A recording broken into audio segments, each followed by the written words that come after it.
বিশ্ব রাজনীতিতে এখন একটাই আলোচনা, ইরান ইসরায়েল সংঘাতের ভবিষ্যৎ কি।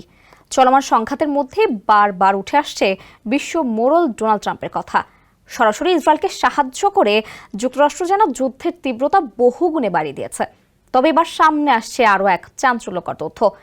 ইরান ইসরায়েল সংঘাতে যদি যুক্তরাষ্ট্র সরাসরি জড়িয়ে পড়ে, তাহলে মধ্যপ্রাচ্যে থাকা মার্কিন সামরিক ঘাঁটিগুলোতে ভয়াবহ হামলা চালাবে ইরান।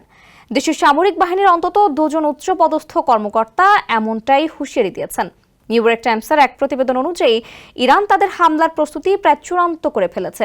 যদি যুক্তরাষ্ট্র ইসরায়েলের সঙ্গে যৌথভাবে ইরানে হামলা শুরু করে, তাহলে ইরাকের সামরিক ঘাঁটিগুলোই হবে তাদের প্রথম লক্ষ্যবস্তু।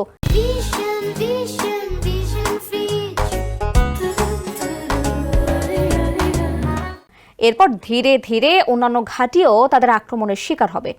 ইরানের জন্য মধ্যপ্রাচ্যের মার্কিন ঘাঁটিতে হামলা চালানো খুব কঠিন হবে না, কারণ তেহরানের কাছে থাকা অল্প, মাঝারি ও দূরপাল্লার ক্ষেপণাস্ত্রগুলো দিয়ে সহজেই ইরাক, বাহরাইন, কাতার ও সংযুক্ত আরব আমিরাতের মার্কিন ঘাঁটিগুলোকে নিশানা করা যাবে। এই অবস্থায় মধ্যপ্রাচ্যের মার্কিন সামরিক ঘাঁটিগুলোতে সর্বোচ্চ সতর্কতা জারি করা হয়েছে। এর মধ্যে বিভিন্ন ঘাঁটিতে 40,000-এরও বেশি নতুন সেনা মোতায়েন করা হয়েছে।